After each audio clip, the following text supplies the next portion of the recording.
This podcast is part of the Batman Universe Podcast Network, hosted by the BatmanUniverse.net.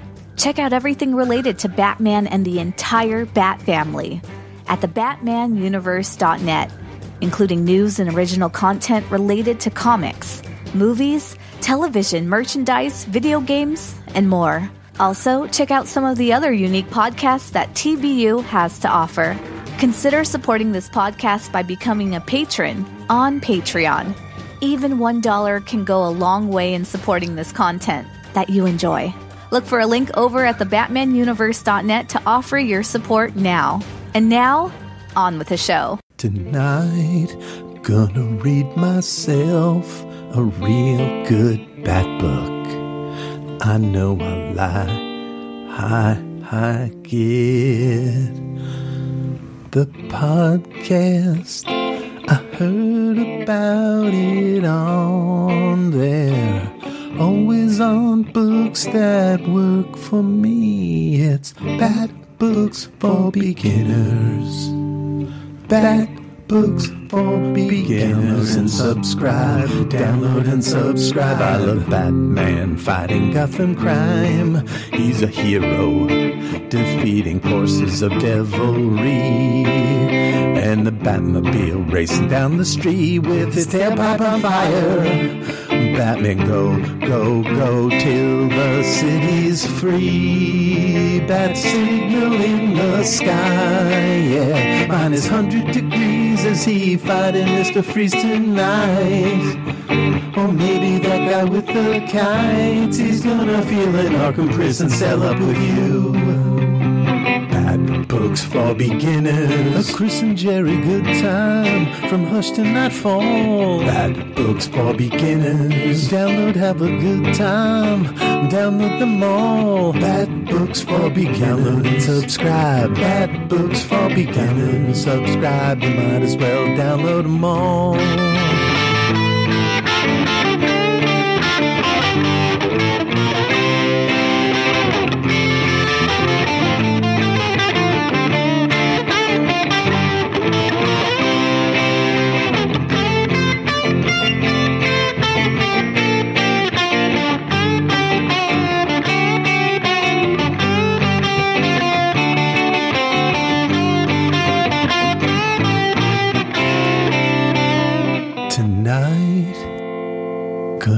Listen to Bat Books for Beginners. Hello, and welcome to this edition of TBU's Bat Books for Beginners, episode 195. My name is Gerry. And I'm Chris. And we are your hosts. On Bat Books for Beginners, we will examine story arcs with Batman and related characters. We'll give you the historical background of the book, break down the plot and the art, and give you our opinions so you can decide for yourself if they're worth a read. Today's Bat Book Chris and I are covering is Nightwing, The Great Leap. Chris, tell us a little bit about this book. Thank you very much, Gerry. Little Queen thrown in this day. Yes. Hey, that's awesome. I love Queen. I do too. Well done, Gerry. Thank you. Hello, Bat fans. Thank you very much for downloading and spending a part of your day with us today. Nightwing, The Great Leap is a 192-page full-color trade paperback that was published in August 2009 and had a cover price of $19.99 and only appears to have gone through only one printing. This trade paperback reprints Nightwing issue numbers 147 through 153, but for the interest of our show, Gerry and I will only cover the 4-issue story from issue numbers 147 through 150. The latter issues were tie-ins to other stories, which concluded this run of the title. The issues we are covering were originally cover dated October 2008 through January 2009, and those issues had a cover price of $2.99.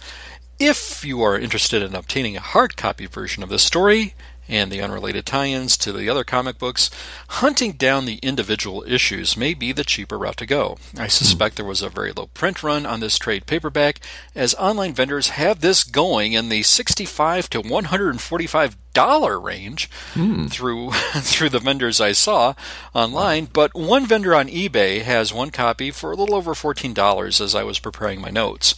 I wasn't able to confirm if this was available on Comixology, but this does not appear to be. For our creative teams, as per usual, I'll go off my memory and some online resources. Peter Tomasi was the writer. Per Wikipedia, Peter Tomasi became a fan of comics at a young age through the Batman comic books his father bought him, and through TV shows such as The Super Friends and the Adam West Batman series. Batman was the first superhero who entered his consciousness, as it was the first character he dressed up for Halloween. And the first comic book whose creators he recognized. Specifically, he cites the work of Denny O'Neil and Neil Adams as the first to draw him into the character, as well as Bob Haney's work on The Brave and Bold and that of Jim Aparo. He started as an editor in DC Comics way back in 1993 and worked on such titles as Green Lantern, the Batman titles, Aquaman, Hawkman, and JSA. Tomasi was an occasional writer on various titles, including JSA and The Outsiders. DC promoted him to senior editor in 2003. In 2007, Tomasi left his 14-year role as an editor and transitioned into writing. He worked on Green Lantern Corps and Nightwing. Those were probably where I first noticed his work. He also worked on Superman. I saw that he did the screenplay for the animated Death of Superman animated movie, and he's worked on Detective Comics and the current adventures of the Super Sons limited series. Tomasi is also the author of the creator-owned books, and this book was called The Bridge, How the Roeblings Connected Brooklyn to New York, which I saw a piece on, and it really looked interesting. And he did that with artist Sarah Duvall. Huh. Yeah. Now, for the art, we had Don Kramer.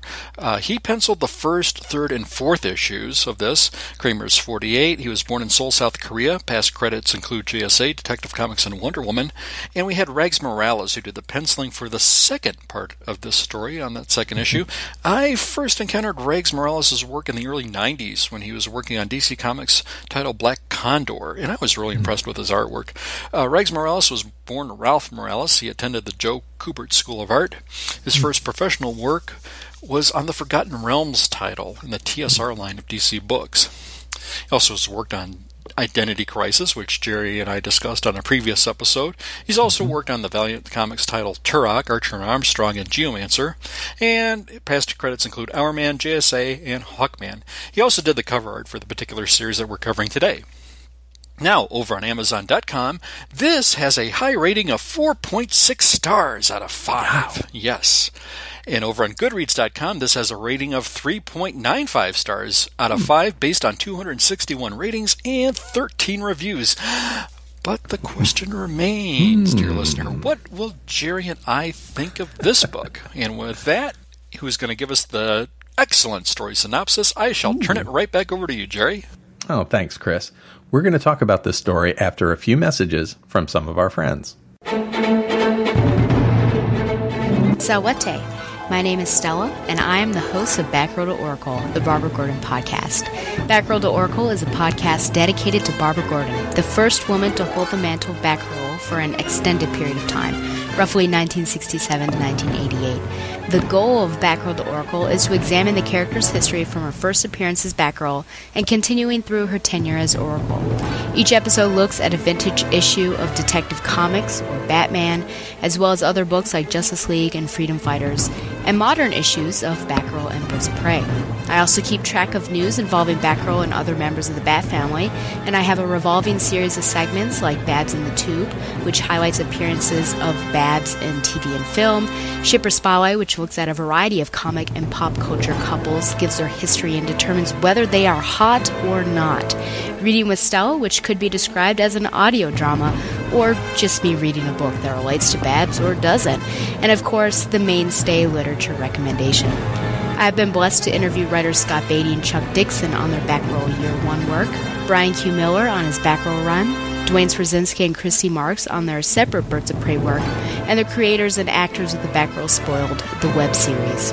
I hope to interview more creators and actors in the future.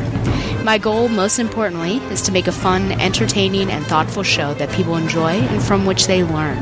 Find the show online at thebatmanuniverse.net and iTunes, and follow the show on Facebook and Twitter at Backroll to Oracle. Thank you, and fly on, Babs lovers. Welcome back. So here is the story of Nightwing, the Great Leap. Harvey Dent shines a bat signal into the sky to attract Nightwing. Not Batman? Nope, not Batman. It's Nightwing. Nightwing. I know. Harvey asked Nightwing to protect Carol Binghamton, one of Harvey's past loves. He was married at the time he met her, and she left town because their love could never work. Now she's a government witness in a case against a big crime boss. Harvey's contacts say that she is in danger of being killed. Previously, Batman had asked Harvey to be a protector of Gotham while Batman was away. Harvey acquitted himself well and has upped his skills since.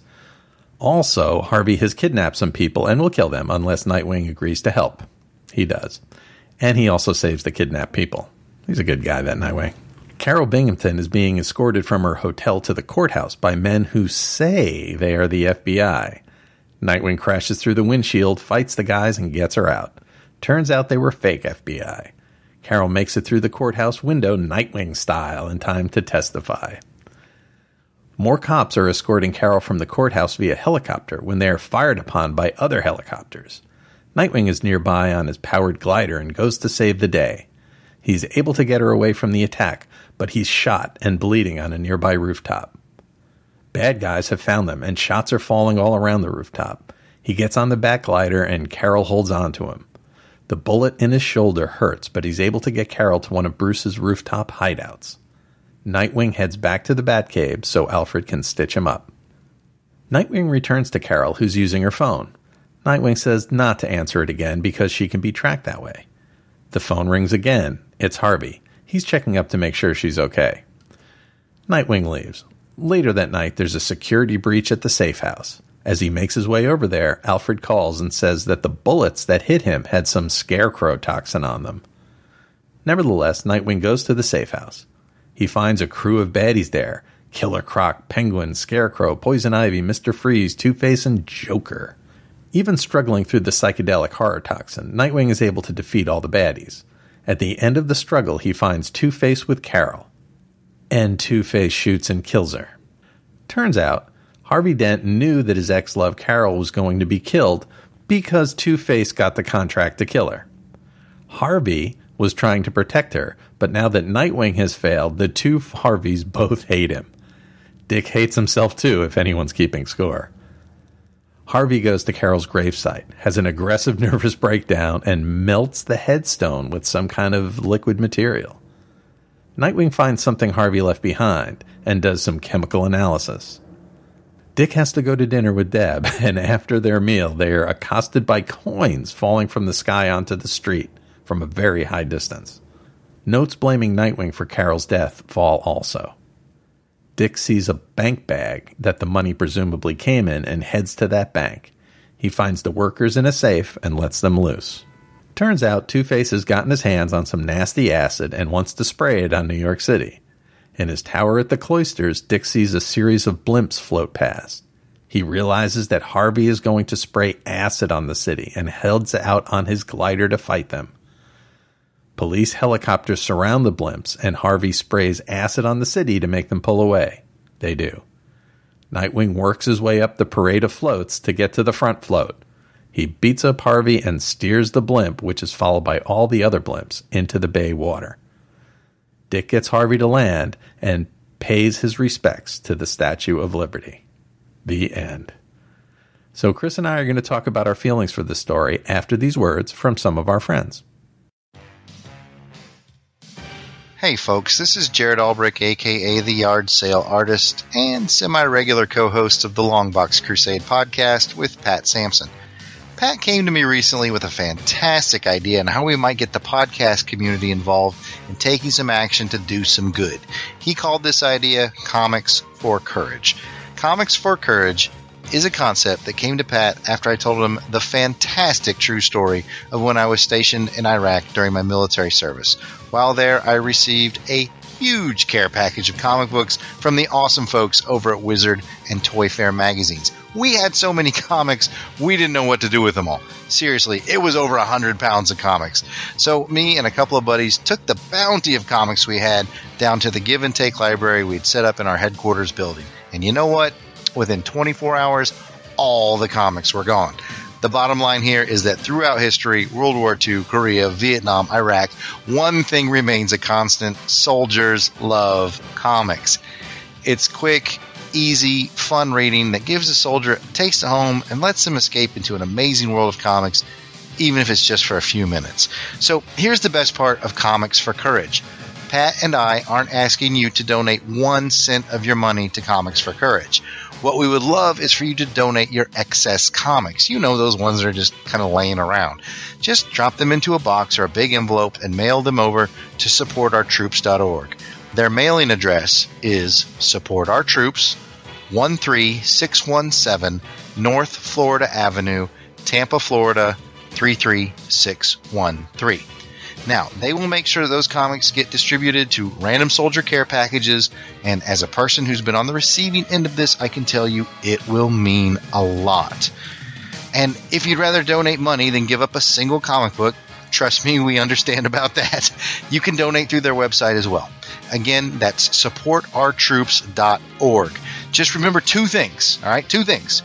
1, make sure the comics have good, clean content. No nudity or adults-only comics, please. Those are the rules for any military member receiving goods downrange. Okay, and number 2, this is the fun one. Please take a picture of you with your donation stack and post it on Twitter or Facebook at Longbox Crusade, or email it to contact@longboxcrusade.com. We'd love to give you an on-air shout-out and post your pic on the longboxcrusade.com website. In summary, Pat and I, over at Longbox Crusade Podcast, would greatly appreciate you taking this small action to make a difference in the life of someone who is far from home defending our freedoms. Thank you for supporting a Comics for Courage initiative. That website again is supportourtroops.org. Please check it out. Throw them some comics. Make some soldiers happy. We appreciate it. Thanks again. Welcome back. Okay, Chris, what'd you think about this one? Gerry, I went into this a little bit blind. I had no recollection of this story in these issues, and I didn't look at any plot synopsis prior to reading it. Now, if you had told me the plot, I didn't think I would have been interested in it at face value. I think this is a premise that has been kind of done and recycled before. A hero has to protect a person, and isn't it usually a woman, so they can do their duty in court at a trial. And the Clint Eastwood movie, The Gauntlet, immediately comes to my mind. Oh, right. But this was initially executed in a much more compelling way than I would have thought it would have been. What I do like is that Tomasi has an excellent handle on the core of these bad characters and the villains. But I have to confess, once that Carol was killed, I immediately got unplugged and detached from the story. I no longer felt connected, and I thought, well, this is just going to be Nightwing catching and capturing Two-Face, and where else can this possibly go? Sure. And I couldn't help but think, here we go again with more of this women in refrigerators. And for those who are unfamiliar with the term, this is an example of a comic book trope where the female character is either injured, raped, killed, or depowered. Which is also known as fridging, and this is used as a plot point device. Yeah, where it's used for the progress of the male character, and the female character is then just thrown away. It's like, whoever cared about her anyway. Thank you. Yes, exactly. And I just really I couldn't believe as a longtime comic book reader, I suppose I should have seen this coming, but I didn't. I really got invested with her as a character. You really got the struggle of them trying to escape these numerous attempts on her life, and just seeing the struggle and the bond they're having there, and to have it more or less not work, and seeing Dick not succeed. I was really taken aback by that. Gerry, there are a few things I did like that we'll get into as we pick apart the story a little bit more, but those were my initial thoughts. What were yours? Well, I thought that this was a pretty good use of Two-Face. So I've never been a really big Two-Face lover, think he's a great character or anything, but I think in this case they used him to good effect. He's improved as a character since, in the couple of issues before here, since Bruce left him to protect Gotham. And he did a good job. And now in this case, Harvey hires Dick to protect Carol. And what Harvey's doing is he's protecting him from Two-Face, which is himself, right? And as the story goes on, you kind of wonder, what's Harvey up to? He wants to protect her, but then he ends up killing her.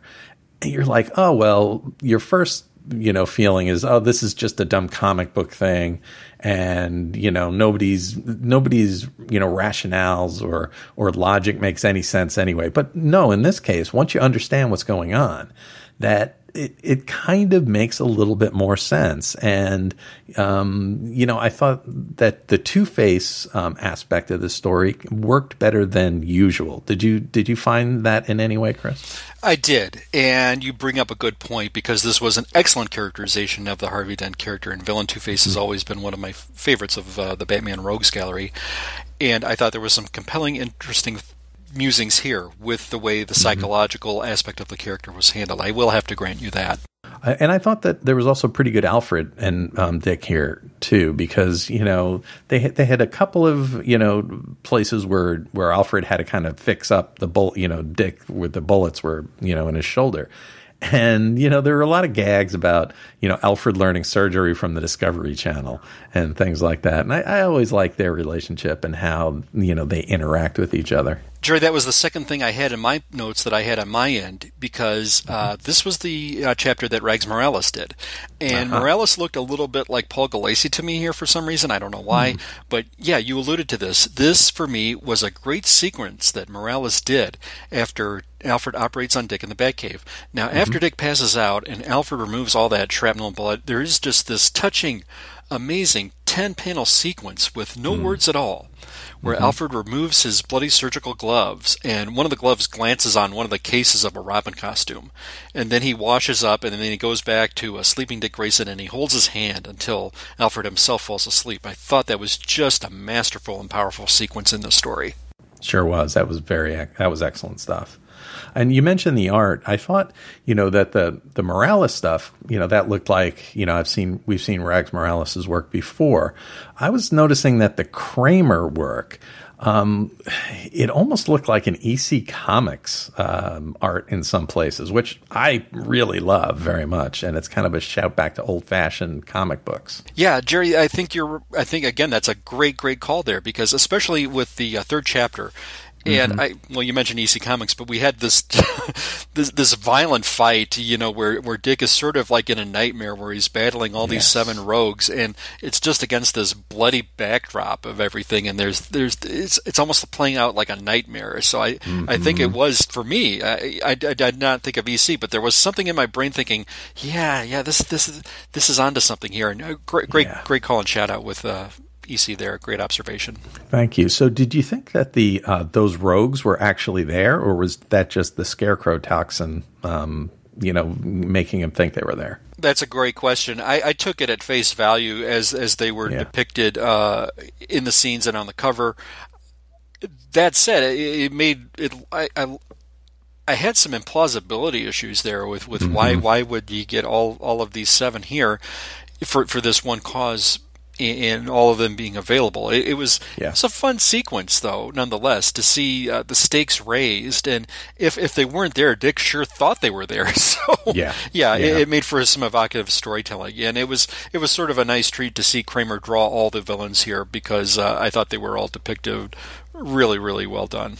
Yeah, I do too. But it's just that kind of, how did Two-Face and why did Two-Face get them all together for this, what's kind of a minor thing? It seemed like that's why it occurred to me that maybe they weren't even there, because it was a little implausible that they would be, all of them.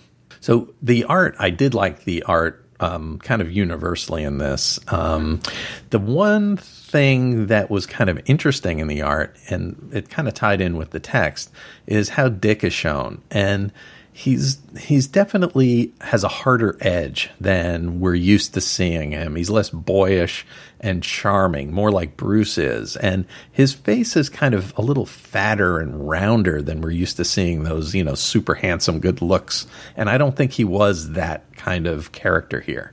Jerry, I agree with you. That's another thing I had in my notes. We seem to be a lot of on the same page with a lot of thoughts here. Another thing I had in my notes, that this, like you said, this was an edgier Dick. Yeah. Even to the fact that as he's grabbing Two-Face along a brick wall, he's spouting dialogue that I would expect Batman to say.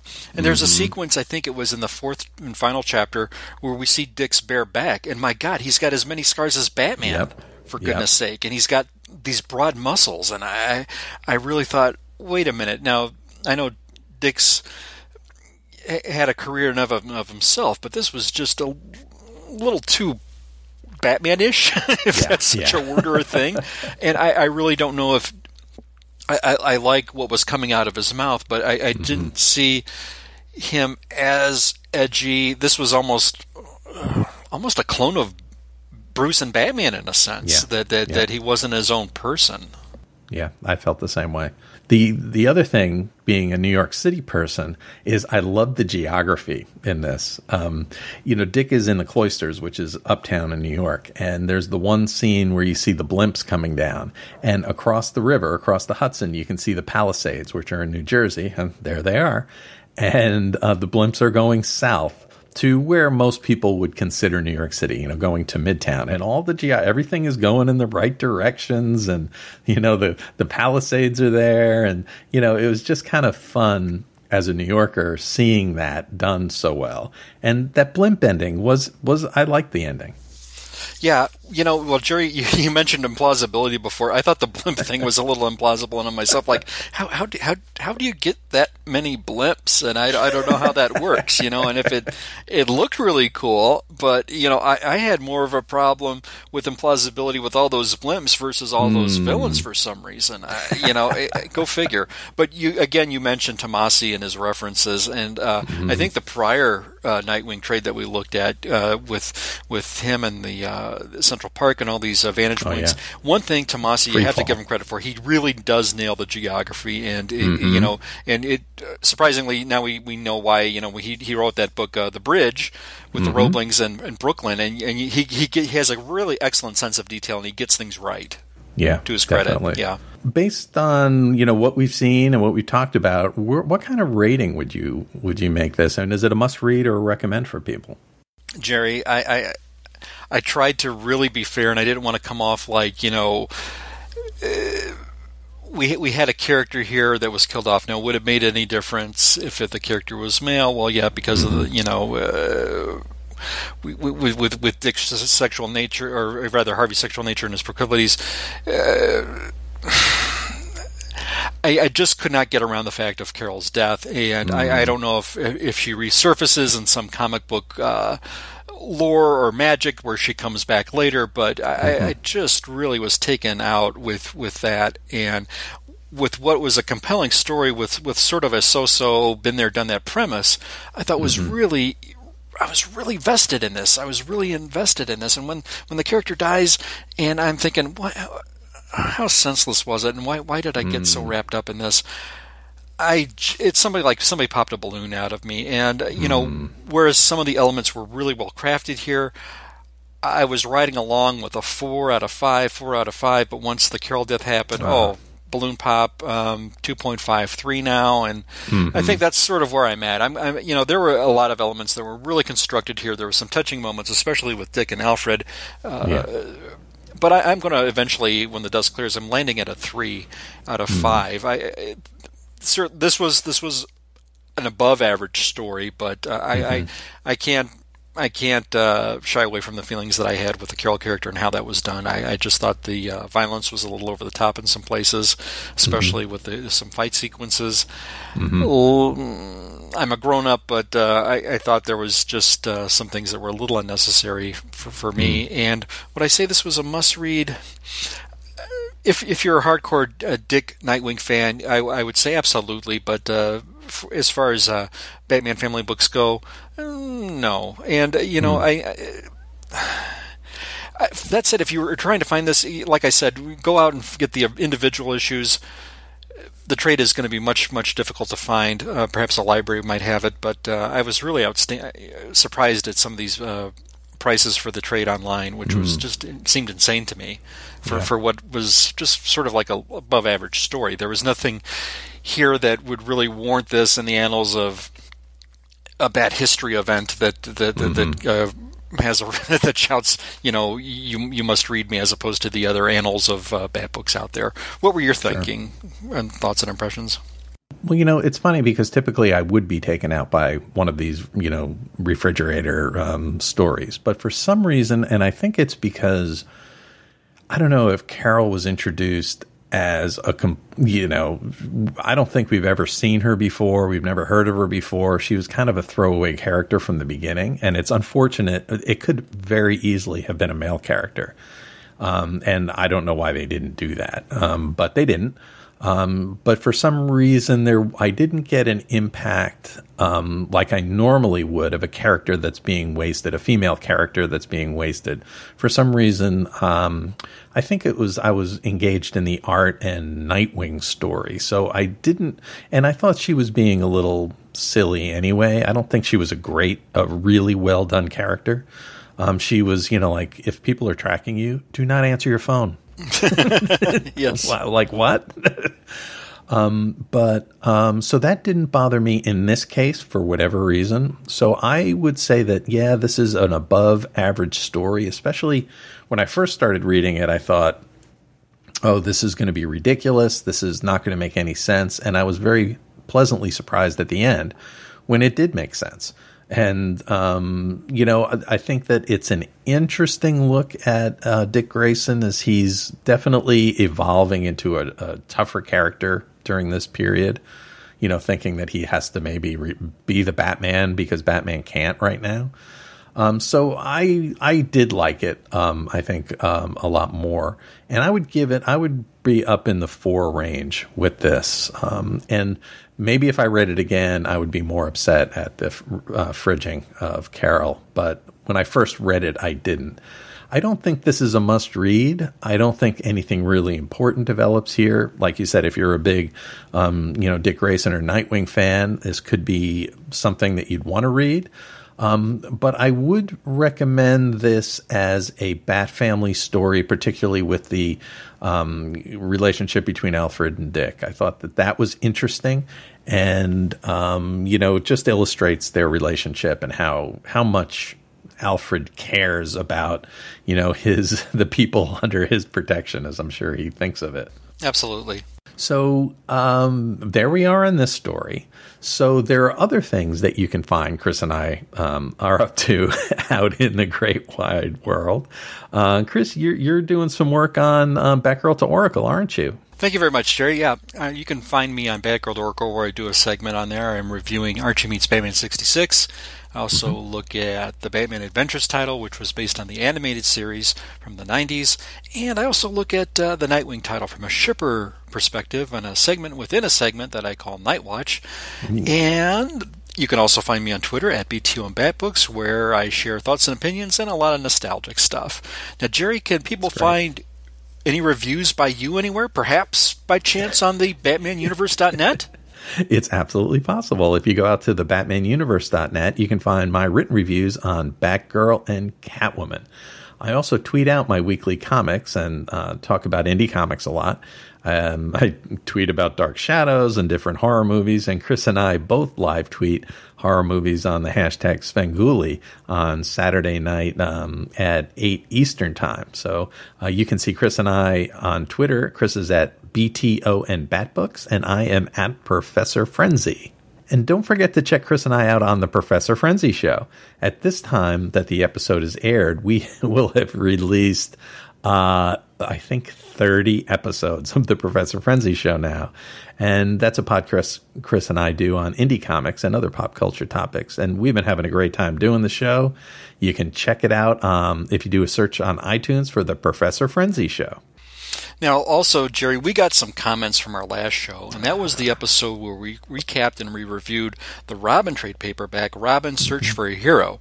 Now, over on Twitter, we heard from our good friend Ian Miller, who's on Twitter at IBM Miller, and he chimed in with the following: "Excellent episode. I'm with you both. I think there's real structural and characterization problems with this arc. When I reread it last year, there was a real sense that the plotting was incredibly disjointed. Fabian Nicienza's characterization of Tim tends strongly towards darkness and, quote, ends justify the means, which I think is profoundly wrong for the idealistic, sweet-natured Robin. His stuff is a colossal screw-up, and I'm incredibly grateful that DC went with Brian Q. Miller's take." Now, at this point, I also wanted to remind Ian that I had forgot to amend my score to 2.5 before the show ended, but I did not do that. And I reminded him of that, and I said, yeah, I'm changing my score to 2.5 from a 3. And then Ian replied back, hey, I don't mind that rating at all. I thought you and Gerry did a fantastic job of showing the strengths and weaknesses. It's all about your conversation, not the numbers. Smiley face emoji. Thank you so much. Thanks, Ian. We also heard from our good friend Rob Myers at Drummer Rob 10, and he said this was one of his favorite Robin stories. Huh. Well, very good. That's excellent. And so we really can't thank you enough for comments. And if you could, by all means, let us know on Twitter what you think about our opinions and your thoughts of the material that we cover. We can't thank you enough for chiming in. You can also leave your comments and impressions over on the Batman Universe website, where you want to leave a post with respect to the episode in question that we just dropped. So thank you very much for chiming in. Yes. We also had likes and retweets with respect to our last episode, and we heard from the following. Spookette at Spookette. Gal walks into a comic shop at Gal Walks. Hey, thank you so much. Yeah. Now, Gal Walks into a Comic Shop is an excellent podcast where Bob comes in, and he knows tons of information about comics, but Barbara is sort of a comics newbie, but she's, getting a little more, as the weeks go by, she's getting really more acclimated with the comic scene. And it's a fun episode. Sometimes there's quizzes, sometimes Barb breaks out into song, sometimes there's some impressions, sometimes there's some dramatic reenactments, if you will, and there's quizzes. So what more could you possibly ask for? We really, really dig that show. Yeah, for sure. And one half of the show also tweets in Bob Rowland at Nick City Brewing. Thank you so much. We heard from Lava Hog at Lava Hog. That's our good friend Dave. And I got to give a shout out to Dave, because Dave is so fast when you send him a comment or you tweet something out there. Not only is he fast on Twitter, but he is fast on providing like a GIF of something that just nails and crystallizes that point home. I don't know how he does it and how fast that guy is, but thank you so much, Dave. We really appreciate it. Yeah. You can find Dave at the Selling Out Show at Selling Out. Just great stuff there. We heard from Scott X at the Mind of Scott X. Oh, yeah. Green Lantern HG. Green Lantern HG, longtime friend of our show, and we can't thank you enough for your support. Yes, thank Oliver you. Bourne at Bourne Scribe. Marshland Media at Marshland Media. Robin Stevens at Robin031 Robin. Oh, nice. Fred Reads Comics at Comics Fred. Hey, thank you so much. And we heard from the Bat Pod at the Pod Bat. We also heard from Randy the Comics Nerd at Randall Andrews 1. Our good friends over at Rad Adventures at Rad_Adventures. Rad's a network of podcasts from Ruth and Darren focused on adventure stories, including Trekker Talk, Warlord Worlds, and Xenozoic Xenophiles, among others. And we heard from the Phantom Zone podcast. That's Phantom with the letter F at Phantom Zone Pod. That's a new podcast with Kayla, Jared, and Noah. And my apologies if I overlooked you. If we did, my deepest regrets. And please let me know on Twitter, or Gerry know on Professor Frenzy, or myself know on Twitter at BTO and Bedbooks, and we will be sure to mention you on our next episode. Thanks, everyone. Well, that's all Chris and I have for today. Please join us next time when Chris and I will cover another great Bat book. My name is Gerry. And I'm Chris. And thank you for listening to Bat Books for Beginners.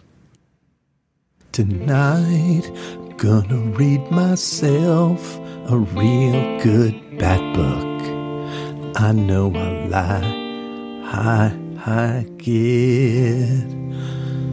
The podcast, I heard about it on there. Always on books that work for me. It's Bat Books for Beginners. Bat Books for Beginners, and subscribe, download and subscribe. I love Batman fighting Gotham crime. He's a hero, defeating forces of devilry. And the Batmobile racing down the street with his tailpipe on fire. Batman go till the city's free. Bat signal in the sky, yeah. Minus 100 degrees as he fighting Mr. Freeze tonight. Or maybe that guy with the kites, he's gonna feel in Arkham Prison cell up with you. Bat Books for Beginners, a Chris and Gerry good time, from hush to nightfall. Bat Books for Beginners, download, have a good time, download them all. Bat Books for Beginners. Download and subscribe. Bat Books for Beginners. Subscribe. You might as well download them all.